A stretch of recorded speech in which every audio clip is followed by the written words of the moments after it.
Na aula 1, nós vimos a introdução ao romantismo, de forma bastante substanciosa. Agora, na aula 2, nós veremos romantismo no Brasil, as três gerações. Adiante, vamos lá. Romantismo no Brasil. A construção da identidade literária do Brasil. Isso aqui marca a construção do romantismo do Brasil, marca o que foi o romantismo aqui no Brasil. O romantismo no Brasil inicia-se no ano de 1836, quase metade do século XIX, tendo como marco inicial a obra Suspiros Poéticos e Saudades de Gonçalves de Magalhães. Gonçalves de Magalhães, lá na França, lança uma revista e, consequentemente, ele lança essa obra. E essa obra marcou o início do romantismo no Brasil. É fundamental dizer que o romantismo no Brasil, que todos os seus integrantes, eles se prestaram ao esforço de construírem uma literatura extremamente nacional, uma literatura que carregasse marcas da nossa cultura, da nossa terra, fauna, flora, da nossa vida. Eles desejavam uma literatura um tanto distante do romantismo de Portugal, por exemplo, do romantismo europeu. E aí eles passaram a adotar praticamente elementos da nossa terra. Vocês lembram do poema Canção do Exílio, de Gonçalves Dias, o maior nome da primeira geração do romantismo? Pronto, aquele poema Canção do Exílio, dele, de Gonçalves Dias, ele é um poema que ele é a cara da identidade literária do romantismo no Brasil. É quase, digamos assim, eu considero como um hino poético. E é muito bom vocês terem em mente e decorarem pelo menos a primeira estrofe, porque aquilo ali significa, você lembrar daquele poema, significa você valorizar o Brasil, assim como também lembrar do hino nacional brasileiro. É de extrema importância, é um gesto de um patriotismo muito grande, tá certo? E muito importante, que todos nós devemos ter. Do ponto de vista didático, na poesia, nós dividimos o movimento em três gerações. A primeira é a nacionalista, a segunda, conhecida como mal do século, e a terceira, marcada pelo condoreirismo, de Condor, aquela ave gigante que habita na Cordilheira dos Andes. A nacionalista, ela trata de elementos nacionais, elementos da fauna, da flora, elementos da cultura. A segunda, ela é conhecida como mal do século, ou seja, ela está vinculada, ela está ligada à depressão, ao culto ou o desejo da morte, a morte para o romântico. Lembrando lá de Lord Byron, como vimos na aula 1, a morte ela significa a solução para os problemas desta vida. E a terceira é marcada pelo condoreirismo. O condoreirismo, ele é uma fase literária que trata da poesia social, de temas relevantemente sociais, como a abolição da escravatura, como também a escravidão. O condoreirismo ele se inspirou nos ideais da Revolução Francesa, liberdade, igualdade e fraternidade, e também no desejo do homem ele ser mais livre, ser mais respeitado, ser mais tolerante. O condoreirismo, eu particularmente, eu me afeiçoo bastante a ele, porque ele trata aí, de questões extremamente sociais dentro da sua época. Vamos lá, vamos seguir adiante. Até aqui tudo bem. Primeira geração nacionalista, segunda geração mal do século e terceira condorerismo. Grave isso, viu? Grave isso porque isso aí é de suma importância vocês saberem. É o básico do básico. Vamos adiante, turma. A primeira geração é uma geração fortemente influenciada pela independência do Brasil. Independência esta, conquistada em 1822, buscava uma poesia que identificasse o país com suas raízes históricas, linguísticas e culturais, assim como o brasileiro buscava sua própria identidade neste novo Brasil livre de Portugal. Veja, quais são aí, dentro do contexto histórico da primeira geração do romantismo, ele se inspira não só na Revolução Francesa, mas ele se inspira em algo também que aconteceu na sua terra, no seu território, que é a independência do Brasil. O primeiro passo para se libertar do domínio do governo da coroa portuguesa. E com isso eles buscavam uma poesia que identificasse o país com suas raízes históricas, ou seja, voltada para a valorização da independência do Brasil, raízes linguísticas, ou seja, valorizar o que há de coloquial, de dialeto, de linguagem regional próprio da nossa terra, e também culturais, o que faz parte da vida do povo, o que é construído pelo povo brasileiro, quais são os seus símbolos nacionais. Eu lembro do Sabiá na poesia Canção do Exílio. Assim como o brasileiro buscava sua própria identidade. Com tudo isso, gente, identificar o país com suas raízes históricas, linguísticas e culturais, o romântico, ele buscava criar uma literatura com identidade. Uma literatura feita de coisas e de elementos da nossa nação, do nosso Brasil. E não mais com elementos feitos, inspirados em Portugal. Né?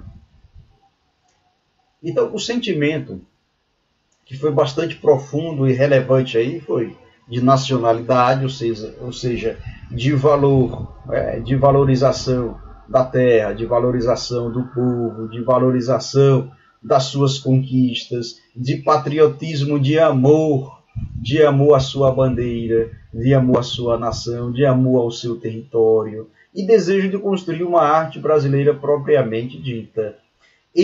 Tudo isso aqui, nacionalidade, patriotismo e desejo de construir uma arte brasileira propriamente dita, são elementos do passado histórico do país que eles tentaram resgatar na construção da poesia, de uma poesia genuinamente brasileira.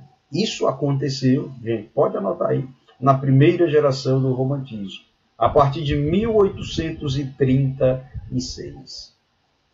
Vamos adiante, até aqui tudo tranquilo. Espero que vocês estejam aí compreendendo, viu? Vocês não deixem passar essa. Tranquilo? Então, vamos lá, vamos adiante. A primeira geração do romantismo é marcada pelo indianismo. A poesia da primeira geração ela tinha temáticas que remetiam à natureza brasileira. Veja que coisa legal, né? Que coisa interessante. Mais uma vez, eu vou remeter à Canção do Exílio de Gonçalves Dias. Este poema é um poema marco, é um poema modelo de uma poesia que valoriza propriamente coisas da terra, da natureza brasileira. E outro ponto aqui sobressalente é que o índio surge como um herói que representa o Brasil e os brasileiros, mesmo sendo de forma idealizada e também subjetiva.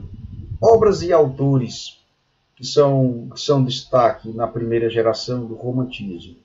Primeiro é Gonçalves Dias, com Canção do Exílio e Jucapirama. Ele vai tratar aí de um índio que conduziu seu pai.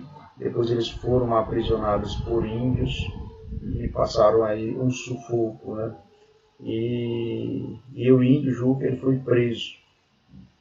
Ele foi preso e assim submetido à condenação. E Gonçalves de Magalhães, Confederação dos Tamoios, é outra obra muito marcante, porque também trata de temática indígena ou indianista. Vale a pena aí vocês pelo menos só observarem o resumo. Ao longo deste curso, nós vamos ver, sim, um pouquinho de cada coisa, e até por meio de questões. Fiquem muito atentos às questões que serão apresentadas aí nas atividades de fixação, como também no nosso módulo base. Então, vamos lá. Então, para vocês, aí já falei 3 vezes sobre ela, Canção do Exílio, de Gonçalves Dias, do maranhense Gonçalves Dias. Diz assim, recita comigo, vai, poema no silêncio, recita. Então vamos lá, recita comigo aí, baixinho, eu também aqui, vamos lá. Minha terra tem palmeiras, onde canta o sabiá, as aves que aqui gojeiam, não gojeiam como lá. Nosso céu tem mais estrelas, nossas várzeas têm mais flores, nossos bosques têm mais vida, nossa vida mais amores. Esses mar sozinho à noite, mais prazer encontre-o lá. Minha terra tem palmeiras, onde canta o sabiá. Minha terra tem primores, que tais não encontro eu cá. Em cismar sozinho à noite, mais prazer encontro-eu lá. Minha terra tem palmeiras, onde canta o sabiá. Não permita, Deus, que eu morra, sem que eu volte para lá, sem que desfrute os primores que não encontro por cá, sem que ainda viste as palmeiras onde canta o sabiá 5 estrelas. Olha que coisa linda e maravilhosa. Minha terra tem palmeiras. Palmeiras é um símbolo, é um símbolo natural do nosso país. Sabiá também é um símbolo natural do nosso país. Ele fala das várzeas, das flores, dos bosques. Isso também, o hino nacional brasileiro também trata disso, fala dos amores. E a gente vê que o eu lírico, provavelmente Gonçalves Dias, ele está distante da sua terra, está distante da sua pátria. Como quando ele diz, minha terra tem primores, que tais não encontre eu cá. Ele está distante, ele estava estudando lá em Coimbra, Portugal. E esses mar sozinho à noite, meditando à noite, mais prazer encontra lá. Ou seja, ele diz que se satisfaz mais com a sua terra. E aí ele repete mais uma vez, minha terra tem palmeiras, que é o Brasil, onde canta o sabiá. Beleza? Então vamos seguir adiante. Espero que essa primeira geração, algumas noções dela, tenham ficado aí na sua mente. Espero também que você tenha escrito os tópicos principais da primeira geração do romantismo. Você vai anotando, anota aí, beleza? Porque eu já anotei aqui. Então vamos seguir adiante. A segunda geração do romantismo. Aqui o negócio é mais pesado, viu? O negócio aqui é mais pesado, porque você tem que olhar bem esse tema. Então, veja atentamente aí. Segunda geração do romantismo. Meados da década de 50 do século XIX, e na contramão da primeira geração, traz uma poesia onde o eu lírico volta-se mais para si. Posiciona-se longe de acontecimentos políticos e sociais da época.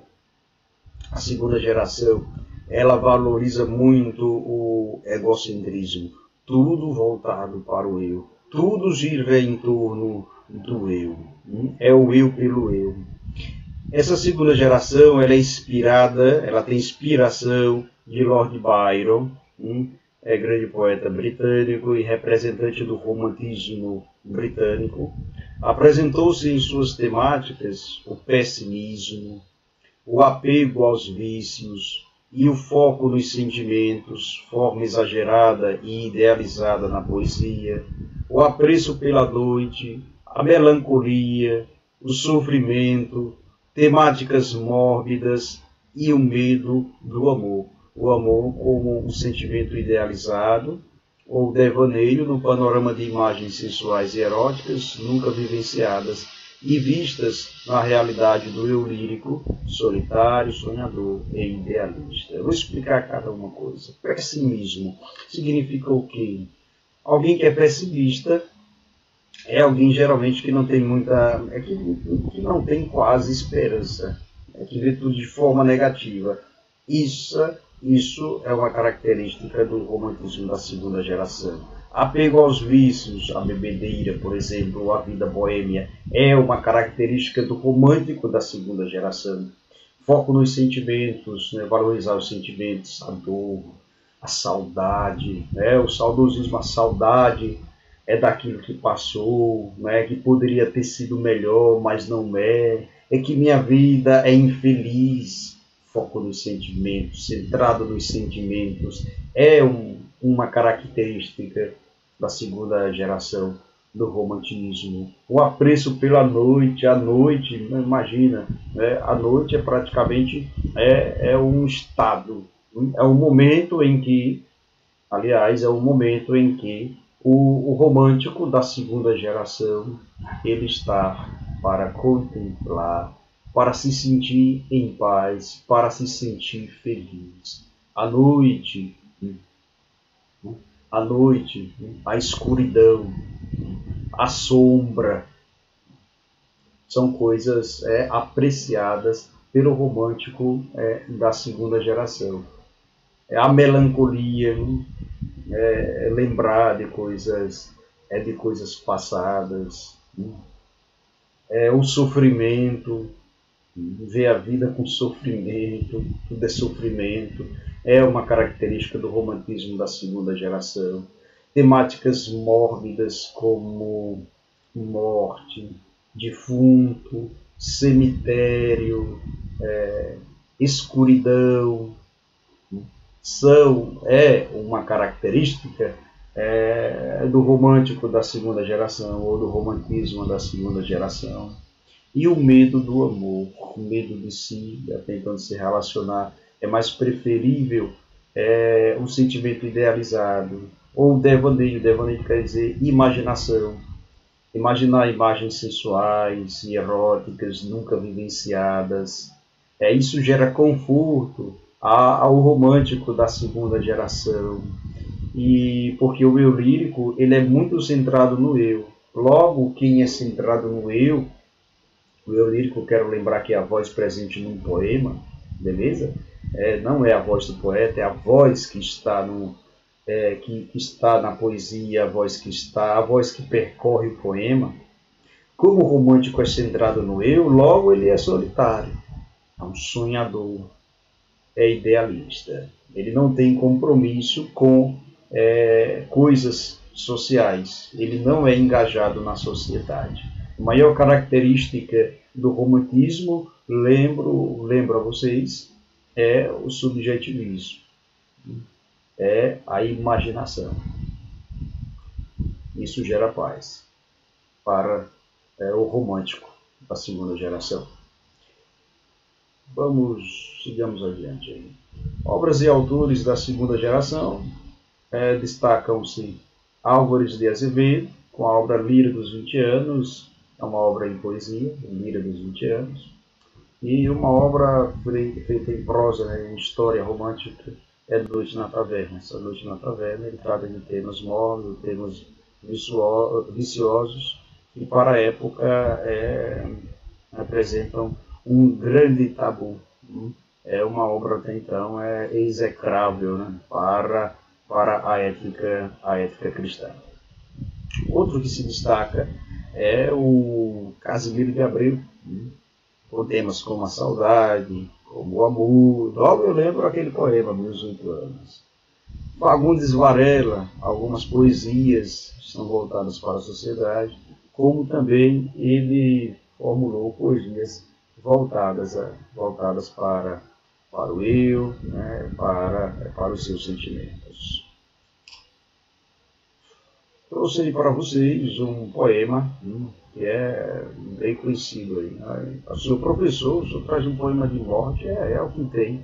Um grande representante da segunda geração do romantismo no Brasil chama-se Álvares de Azevedo. E para vocês agora eu trouxe Se Eu Morresse Amanhã.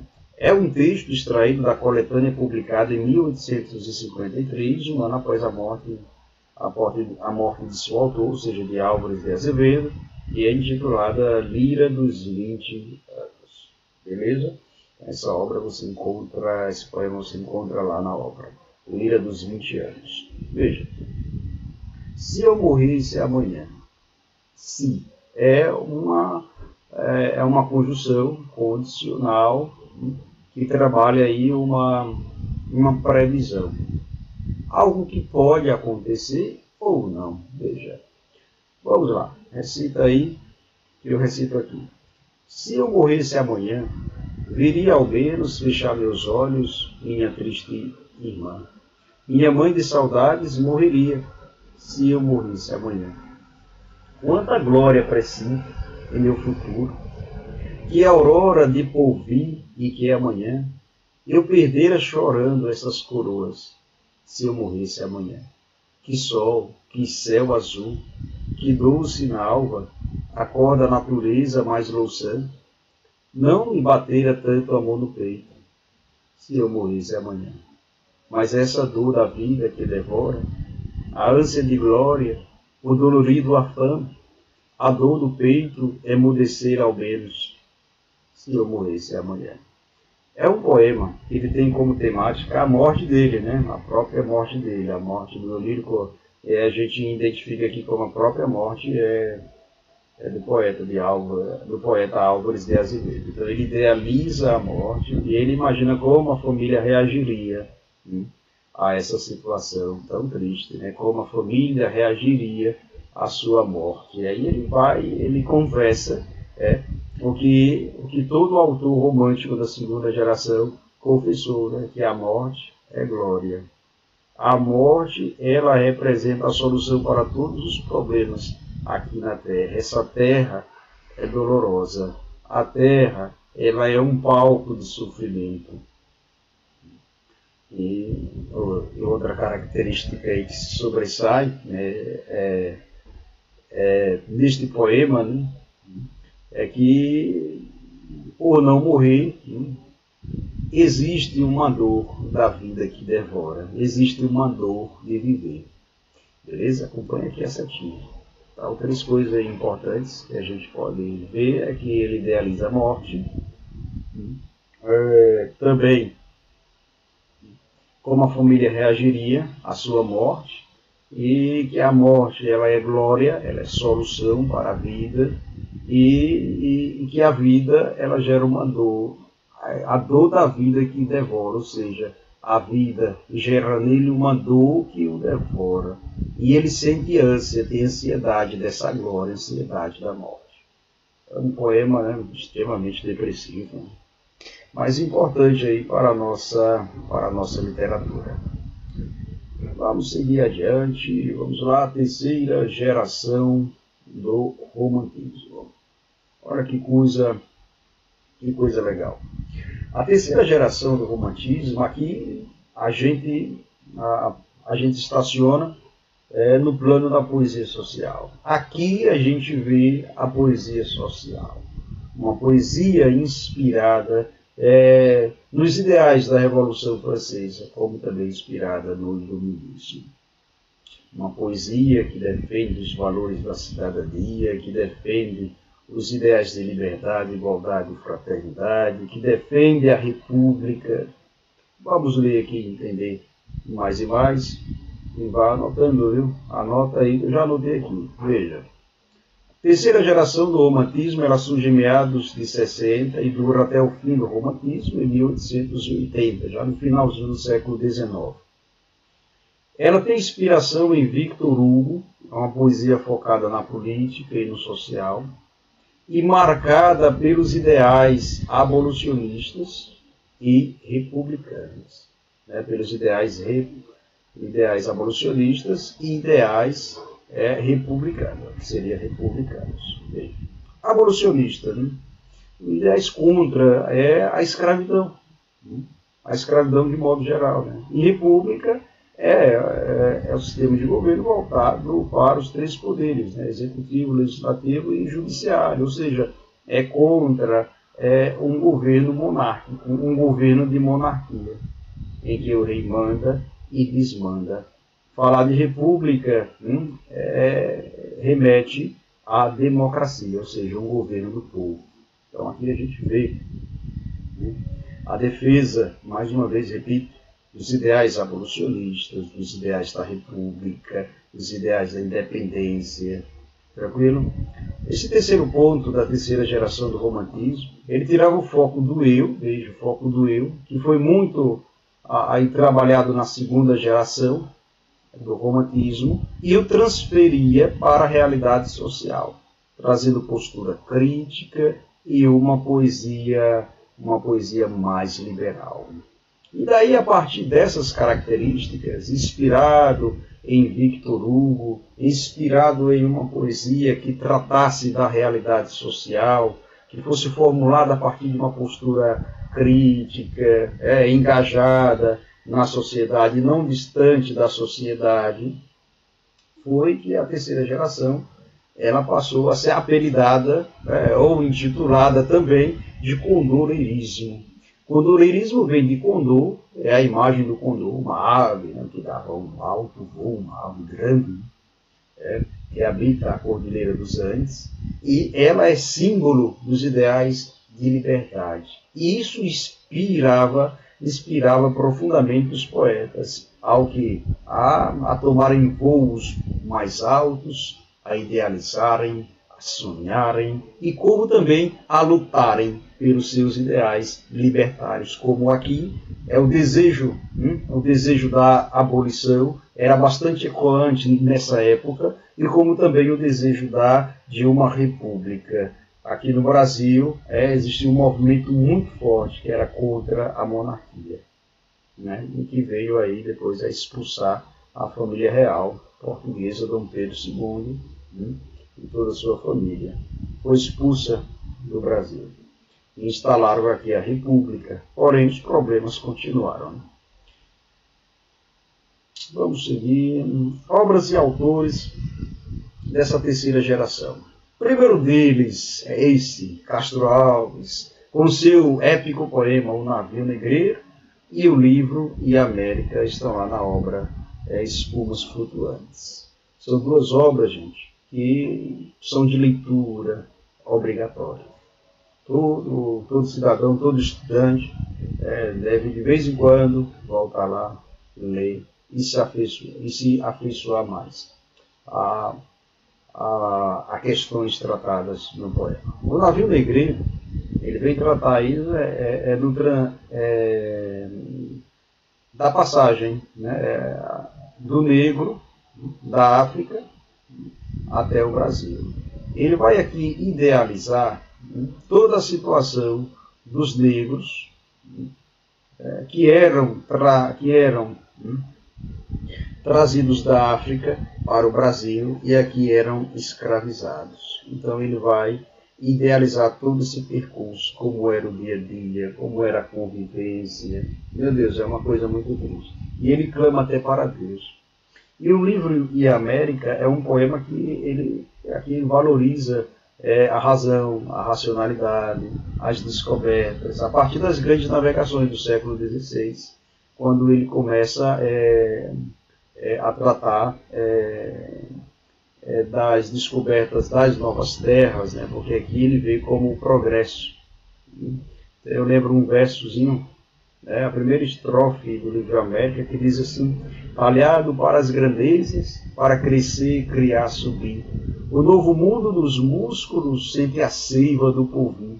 Estatuário de colossos, cansado de outros esboços, disse um dia Jeová: vai, Colombo, abre a cortina da minha eterna oficina e tira a América de lá. Veja que ele valoriza as grandes navegações. A partir das grandes navegações houve a descoberta de novos territórios, houve também o progresso, como também, por outro lado, de forma negativa, houve a exploração, o conflito que está na trajetória da vida humana. Outro nome que se destaca é Joaquim de Souza Andrade, conhecido como Souza Andrade, vale a pena também vocês olharem o que ele escreveu, e José Joaquim de Campos Leão. No entanto, entre esses três, é mais sobressalente a figura de Castro Alves, que tem o cognome de poeta dos escravos. Vamos seguir adiante, veremos o poema Navio Negreiro, de Castro Alves. É um poema que, basicamente, eu vou passar aqui o slide para vocês verem, é um poema que tem basicamente, ele tem 6 partes, é um poema grande. E a primeira vez que eu vi esse poema foi no livro Espumas Flutuantes, e também eu vi esse poema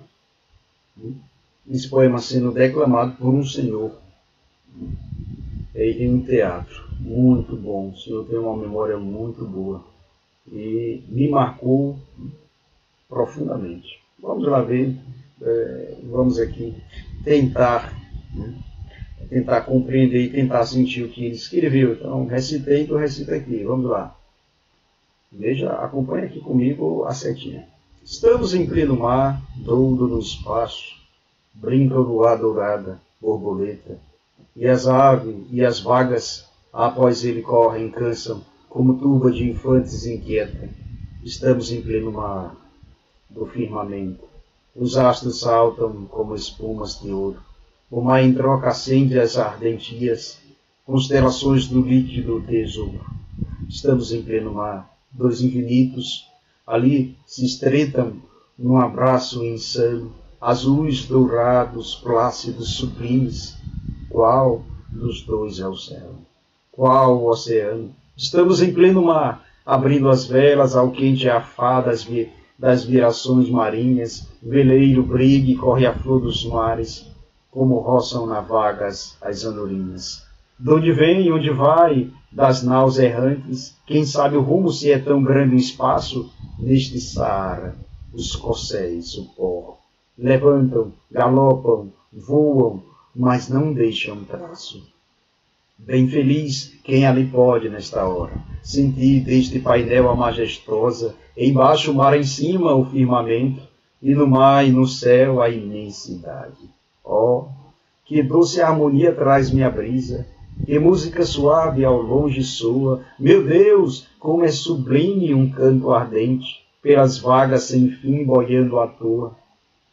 Homens do mar, ó rudes marinheiros, tostados pelo sol dos 4 mundos, crianças que a procela acalentara no berço destes pélagos profundos. Esperai, esperai, deixai que eu beba esta selvagem, livre poesia. Orquestra é o mar, que ruge pela proa, e o vento que nas cordas assobia. Por que foges assim, barco ligeiro? Por que foges do pávido poeta? Oh, quem me dera acompanhar-te à esteira, que semelha no mar, doudo cometa, albatroz, albatroz, águia do oceano, tu que dormes das nuvens entre as gazas, sacode as penas, leviatando o espaço, albatroz, albatroz, dá-me estas asas, no berço destes pélagos profundos. Esperai, esperai, deixai que eu beba esta selvagem, livre poesia. Orquestra é o mar, que ruge pela proa, e o vento que nas cordas assobia. Porque foges assim, barco ligeiro? Porque foges do pávido poeta? Oh, quem me dera acompanhar-te à esteira, que semelha no mar doudo cometa. Albatroz, albatroz, águia do oceano, tu que dormes das nuvens entre as gazas, sacode as penas, leviatando o espaço. Albatroz, albatroz, dá-me estas asas. Sexta parte. Existe um povo que é a bandeira. Sexta parte é a parte final. Existe um povo que a bandeira empresta para cobrir tanta infâmia e cobardia, e deixa transformar-se nessa festa em manto impuro de bacante frio. Meu Deus, mas que bandeira é esta? Que impudente na gávea tripudia? Silêncio. Musa chora e chora tanto, que o pavilhão se lave no teu pranto. Ah, ouro verde, pendão de minha terra, que a brisa do Brasil beija e balança, estandarte, que a luz do sol encerra, e as promessas divinas da esperança. Tu, que da liberdade após a guerra, foste hasteado dos heróis na lança, antes que houvessem roto na batalha, e servires a um povo de mortalha. Fatalidade, atroz que a mente esmaga, extingue nesta hora o brilho imundo, o trilho que Colombo abriu nas vagas, como um íris no pélago profundo. Mas é infame demais, da etérea plaga. Levantai-vos, heróis do mundo. Andrada, arranca esse pendão dos ares. Colombo, fecha a porta dos teus mares. Esse poema é do português aí do século XVIII, do século XIX. Ele trata de forma idealista. Castro Alves não esteve presente em nenhum trajeto da África para o Brasil, mas ele idealizou com base em testemunhos. Ele idealizou como seria, né, essa passagem, né, essa passagem sofrida, né, torturante dos negros, saindo da sua terra natal, da África, até o Brasil. No próximo vídeo nós veremos poesias românticas. Nós vamos voltar a este poema e iremos explicar mais e trabalhar